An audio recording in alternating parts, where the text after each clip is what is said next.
There are moments in life when silence speaks louder than noise, when closed doors whisper truths we've been too afraid to hear.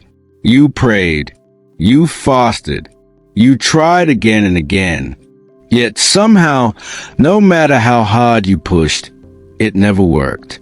And deep down, you felt it, that quiet resistance you couldn't explain. What if that resistance wasn't failure? What if it was protection? What if the thing you are desperately chasing is something God has already rejected for your sake? This message matters because so many people are exhausted, not from lack of effort, but from fighting battles they were never meant to win. It speaks to the one who feels confused, stuck between faith and frustration. The one who keeps asking, God, why isn't this working, even though you've done everything right? This is the person who feels guilty letting go, because you think persistence always equals faith. But sometimes, faith is knowing when to stop. There's a kind of pain that comes from loss, and then there's a deeper pain that comes from holding on too long. You tell yourself, if I just try harder, if I just pray more, if I just wait a little longer, and slowly, without realizing it, your peace becomes a price you pay for something that was never yours to begin with. You replay memories. You relive conversations. You imagine futures that keep slipping through your fingers. And every time it falls apart, you blame yourself. But what if the struggle isn't because you're weak? What if it's because you're trying to revive what God already buried? Not every closed door is an attack. Not every loss is the enemy. Some endings are heaven's way of saving you from a future that would have broken you in ways you couldn't yet see. Sometimes God removes people, opportunities, and plans not because you weren't good enough, but because they were never aligned with where He is taking you. And the hardest part is this: God doesn't always explain Himself in the moment. He lets the door close. He lets the silence linger.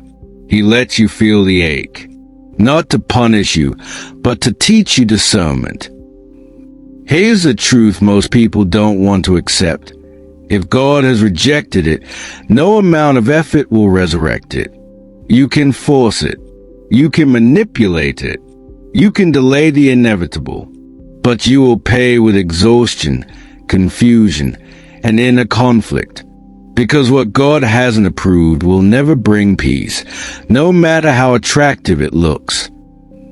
And this is where the shift begins. The moment you stop asking, how do I make this work? And start asking, God, what are you protecting me from? That question changes everything. Because suddenly, rejection stops feeling like abandonment and starts feeling like guidance. Letting go doesn't mean you failed. Letting go means you trust God's perspective more than your emotions. It means you believe that if He said no, then yes is waiting somewhere else. Something purer, safer, and more aligned than what you're losing now. There is a turning point that comes quietly, not with thunder, not with signs, but with a deep inner release. It's the moment you finally loosen your grip and say, God, I surrender this. And in that surrender, something strange happens. The weight you've been carrying begins to lift. Not because the pain disappears instantly, but because your soul stops fighting the truth. You realize that what drained you was never the loss. It was a resistance. It was trying to convince God to bless something He never planted. It was mistaking obsession for purpose and attachment for destiny. And when that realization hits, it hurts, but it heals at the same time. God sees roads you can't see. He knows outcomes you haven't imagined. What looks good to you today may have destroyed you tomorrow. And what feels like rejection now may be the very reason you're still standing later. Sometimes God doesn't remove a desire immediately because it's teaching you how to trust Him even when your heart doesn't understand. This is a perspective shift. You don't need everything you want. You need everything God designed for you. And the two are not always the same. Growth begins when you stop chasing what feels familiar and start trusting what feels unknown. Because obedience often feels like loss before it feels like freedom. One day, you'll look back and thank God for the door that didn't open.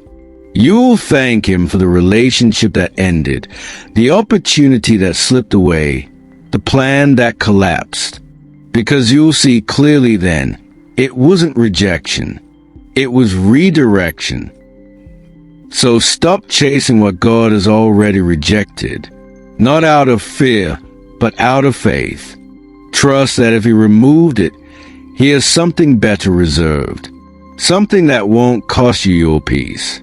Something that won't fight your spirit. Something that aligns with who you are becoming, not who you used to be. And here's a final truth. When you finally let go of what God said no to, you create space for the yes that will change everything.